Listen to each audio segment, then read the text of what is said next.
Hello and welcome to our last lesson of this unit. Your next lesson, lesson 24, is just a unit 2 summative assessment. So, this lesson is going to be a bit of a review of everything we've learned from both actually units 1 and 2 because it was all regarding quadratics. So, the lesson today is a little bit different in format because I wanted to show you the complete solution that I am looking for when I mark and pretty much a sample solution that would receive full marks for these next three problems. So I've already completed the solution, so I'm going to show you and walk you through my problem as well as my how I answered and chose to show my solutions. Starting with our learning goal. So we are applying the quadratics to real world problems. So some of the applications of quadratics now you may be familiar with are falling objects in finance, in electricity, in optimization problems, and we've seen those a lot with area, as well as just numbers. And we're going to be using both algebra and maybe some graphing strategies to solve these problems. So, starting with our first problem, which is a falling object, which we've seen many of by this point. So, a ball is thrown upward from the top of a 40-meter building with initial upward velocity of 20 meters per second. Its height in meters after t seconds is modeled by the following function. And if you've done a little bit of physics, you should know here that yes, so we start at the 40-meter height, which is our y-intercept, and the ball is thrown upwards, so that's that initial velocity of 20 meters per second. And as it's thrown in the air, we have gravity that's pulling it down, so we have that negative 4.9 t squared. And you're asked to find what time does the ball hit the ground. So starting with part A, so I always want to start by just letting whoever's reading my solution know what I'm doing and how I'm setting up the my solution. So here I've mentioned that the ball hits the ground when height of t is equal to 0. So by writing that, you are telling me that you know that that's the equation that we are solving. So we set height of t, the function, to equal 0, and here I've just rewritten the function to make that connection of now we have a quadratic equal to 0. So now here I'm using the quadratic formula and I will start by just identifying A, B, and C. So A is negative 4.9, B is 20, and C is 40. So now here we would be applying the quadratic formula. Oh, and I'm missing one thing here. I should have had T there. So T is equal to negative B plus or minus b squared minus 4ac all multiplied and divided by 2a, so 2 times 4.9. And if you try to find this, and remember, for assessment purposes, you're only using calculators to solve this, so you have to show a bit of your steps in the algebraic process to show me that you know what steps you're using and which parts you're perhaps using calculator for. For example, 20 squared, I wrote as 400, and 4ac, that product, I wrote as 784, which are values that you would have found with a calculator. So then my next step, I just combine those. And at this point, from here, I'm okay if you just switch to writing the two values for t, which in this case are negative 4.5, negative 1.47 and 5.55. And here you've shown me that you know how to set up and work through the quadratic formula and that you tried it on your own with no graphing tools. And one more thing here, I would also add that second there. So here, you are telling me that you know which of the t values to use as well. So we have that t has to be greater than or equal to 0 because t is representative of time. So any negative values are inadmissible. And then I have my concluding sentence. So the ball hits the ground at time equals 5.5 seconds. And notice how I've put a rectangle around my answer. I box my answer. You can always do your concluding sentence or just for a smaller box, just do your final answer. And this way, when I'm looking at your solution, if I see your final answer right away, it's a lot easier for me to know that, okay, you've done the work right. So now I'm just kind of glancing through your solution to make sure you've shown all your work. However, if I'm struggling to find your final answer, it's a lot harder to go through your solution, and it's not really good math form. So always try to box that final answer, both as a communication tool and just for better math representation. So now for B, we're asked the maximum height the ball reaches and at what time. So to find the maximum height here, we need to find the vertex. So to find the vertex, we know that we have already done a part of the step, which is to find the roots. And that part I'm just saying, and you can even add from part A, but I would know you found it hopefully in part A and they were correct. And mind you, if you make an error in part A and you follow through with that error, you will still get part marks. So it's always important to show your work for all the steps that you try so that you get full complete marks. So knowing those two are the roots, then I can calculate my axis of symmetry, which I will trust that you know the axis of symmetry is between the two roots, and you're just finding the average. So there we know it's at time is 2.04, and again, I should have wrote seconds here as well. So the maximum height occurs at, actually better, I should have wrote it here, 2.04 seconds. Now I'm showing that to find the maximum height, I have to substitute that value back in. So the height at time 2.04. And again, here you're setting up your equation to show me that you know how to do it. And from here, I'm okay if you just go to the final answer because this is just order of operations with exponents and multiplication, which are expectations from earlier grades. So if you just go to the final answer here, I'll trust that you used your calculator. And we have our concluding statement. And here, actually, I should have boxed two answers because you were asked both the maximum height and at what time. So I should have probably just boxed out my whole concluding sentence, but this will do as well.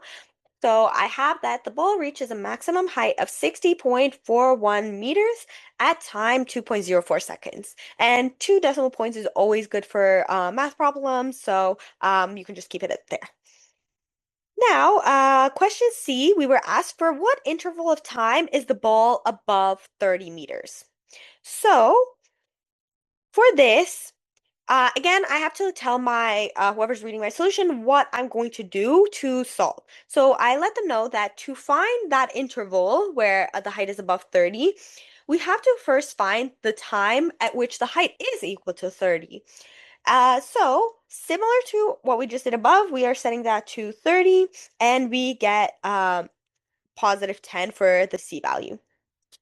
Now, I'm here now using quadratic formula, so that itself tells me you're applying quadratic formula, and we set up t equals negative b plus or minus b squared minus 4ac over 2a. And here, I've done it in one step. Because you've shown me in the part above that you've done the steps, at this point it's okay to skip, simply because that 220 squared has been already used in part B, and you know it's 400. So you just found that second value and did the subtraction. And so here, the two final values, we let the reader know that the negative value is inadmissible because t is greater than or equal to 0. And our concluding statement will be the ball is above 30 meters for the time interval 0 and 4.53. And the reason for that is consider the y-intercept, which was at 40. So at time 0, the ball is already at a height above 30 meters because of wherever it's being thrown from is already at that height. So we start with our starting point, and then as the ball goes up and down, we consider that the last time that it's above 30 meters is at time 30 meters. Oh, I think that's why I didn't have this at the start because it's above 30 meters. So when it says above, you don't include that value. But if it says for what time interval was the ball at a height of at least 30 meters, in that case, at least also includes 30. In that case, you would have that less than or equal to 4.53. And that's the complete solution for question 1. And you can now try question 2, and I'll walk you through the solution for that as well. Okay, so our second example here is about a bridge clearance. So we're told that the underside of an arc bridge is modeled by the function y, and x is the horizontal distance in meters from the left, and y is the height of the clearance above the water in meters. And we're asked a series of questions. So the first thing I want to do, especially with bridge questions, I always find it's helpful to have a diagram, or even with like areas or anywhere with like geometry, it's always nice to have a model. So here I've kind of drew a picture of my bridge. So my bridge that way. So the distance x is from the left side here, and y is from where the water would start, or like the base of the bridge all the way to the clearance. So our first question is, at what height is the clearance at its maximum? So we are finding the vertex. But if you looked at our function is actually in vertex form. So all I will write for that is, as the function is in vertex form, and here it's nicer if you add the form of the vertex form, so I know you know like where the h and k are coming from. So y equals a times x minus h squared plus k. So the vertex will be at hk, so that point. And so here I identify h and k, so h is 30 and k is 10. So the clearance has a maximum height of 10 meters. Um, and where our second question is asked, how far from the left does the maximum occur at? So that one you already showed me the work in part A, so you can just go to answering part B. So the maximum height of the clearance is found at x is 30 meters, or you can go into like descriptive, be more descriptive and say that it's at 30 meters um from the left. Yeah, it's the maximum height occurs 30 meters from the left. Next, we're asked, at what distance from the left does the height of the clearance equal to 2 meters? So pretty much at what point is y equal to 2? So to find the horizontal distance, for which y is equal to 2, we solve the following. So I set up my y as equal to 2. And here, with vertex form, I notice that I can try solving it algebraically. So I move that 10 over to get -8, and then dividing by 0.05, you'll get 1600, which is a perfect square. But this is the one big step here that we cannot forget. When you do that square root, please don't forget the plus or minus, because you should be having two roots here. And um, by finding the square root as positive or negative to 40, then we are showing that we are looking for two solutions. So here, solution one is when x minus 30 is equal to positive 40. In that case, x will be 70. And solution two is when x minus 30 is equal to negative 40, and x here would be negative 10, which you should have been thinking, how could it be negative if it's a distance? And you're right, it shouldn't be negative. Oh, yes, we would say that x is -10, and meters here would be inadmissible. And I'll show you why in part D. And so just finishing off with our concluding statement. So here we have the bridge has a height of 2 meters at a horizontal distance of 70 meters from the left. Okay, so now analyzing that a little bit, I had to redraw my bridge because this is a special type of bridge, and it could happen like this. So, assume it's kind of like some land here, and at this point, the land kind of goes into slowly the water. So the water starts pretty much here. And that's the same as our x and our y axis. So at this point here, or sorry, I have to move this a little bit. Oh. So my x would be there. So I'm measuring y as from the distance from the water to the clearance, and my x is the distance from the left. So, and this should be a little bit more like this for it to be accurate, but I'm just trying to show you like the type of bridge it is. So that on this side, we actually have that the right side of the bridge is lower than the left side. And that is why we get that -10 value there, because the other part that we would expect for the bridge to be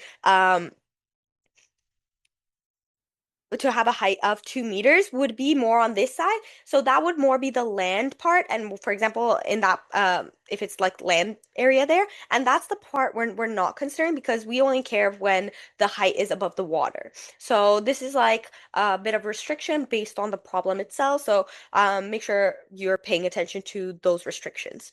So I mentioned that at x is 0, we have y equals 5.5. So that's exactly what that means. So when we start the bridge here, we have 5.5. So we don't start directly from the ground. Then this from the starting point till that 70-meter mark, we have a height that is at least 2 meters. So here we were asked to find when the height of the clearance is at least 2 meters. So we will write our interval as such. So in this problem, we're actually told at least 2 meters. So 2 meters will be included here as well. So that's why we have x as less than or equal to 70 inclusive because we want that height of 2 meters as well. And that would be our final answer. And it's boxed, easy to see. And that's our second problem. And let's just look at our last problem for today, which is for electric potential. So you're told that an electric component's voltage output, so I've also given you the variable V, which has the unit volts, as a function of its input. So the input value here is current, which is I, and the unit is amps, is approximated by the function V of I. And you're asked for what current value does the voltage reach 14 volts, and for what current is the voltage at least 13 volts. So you do actually have to solve twice for this because they're not the same. Had they asked you 14 and 14, it would have made your life a little easier, but I wanted to challenge you a little bit more, so I tried giving you two problems so you can try solving it twice. So practice this, and then I'll be back to show you the answers. Okay, so for part A, to find the current value, we have to set the V of I to be equal to 14 volts to find that I. So I rewrite my function and set it to 14. Now, order of operations, I'm just going to move that 14 over to get to -2. And I see that these are all even numbers. So I could factor out that 0 0.4 and use a calculator here, but you're pretty much dividing all the coefficients, so -0 0.4, 3.2, and -2 by -0 0.4 to get 1, -8, and 5. And now we have a quadratic function in variable with variable I, and it has a as equal to 1. So I can now try to factor this or try to solve this to find the answer because we know that using the zero product identity that here if whatever solution here is equal to 0, we'll make this whole thing as equal to 0. Because this is a product, that -0 0.4 will not make a difference. Whatever here will give us 0, we'll give the full thing, we'll make the full thing equal to 0 as well. So here, if you try factoring, even though they're nice numbers, -8 and 5, you'll see that you can't find a solution to factor.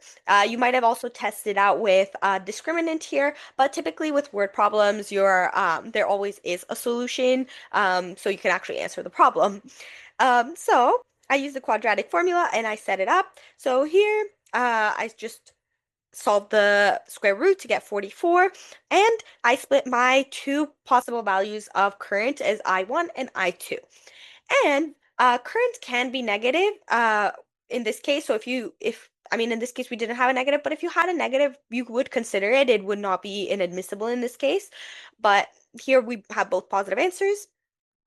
So then these both are solutions to I squared minus 8i plus 5, meaning that if I substitute 0.68 here, this will be 0, so all of this will be 0. So the voltage reaches 14 volts when the current is, and here, because you have two values, you can just write it as I equals 0.68 and 7.32 amps. So don't forget the unit. And that would be your full solution here. Now, B is pretty much the same thing, but now we have that 13B. So my answer is very similar. The only difference would be that here I have 5 over 2 because this is -1, whereas in the question above, it was -2.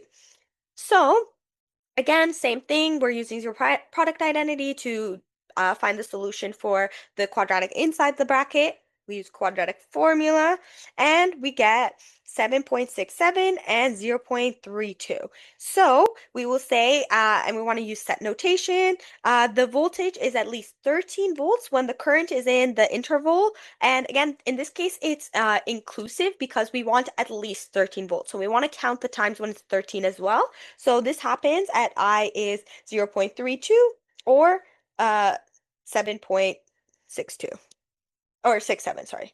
Okay, and that is the complete solution for this question as well. And that's our last example. So I gave you some practice using different applications of quadratics, so finance with revenue optimization, some area optimization, more falling objects, business profit, so finance, and a number problem. So this should really help you review like all the concepts we've learned so far, and it should have been a great practice for correct mathematical notation, especially for your summative assessment. So please make sure you know and understand everything I did in this document and in this lesson, and please ask any questions before you begin your assessment in the next lesson. And best of luck with the assessment, and I will see you all in Unit 3.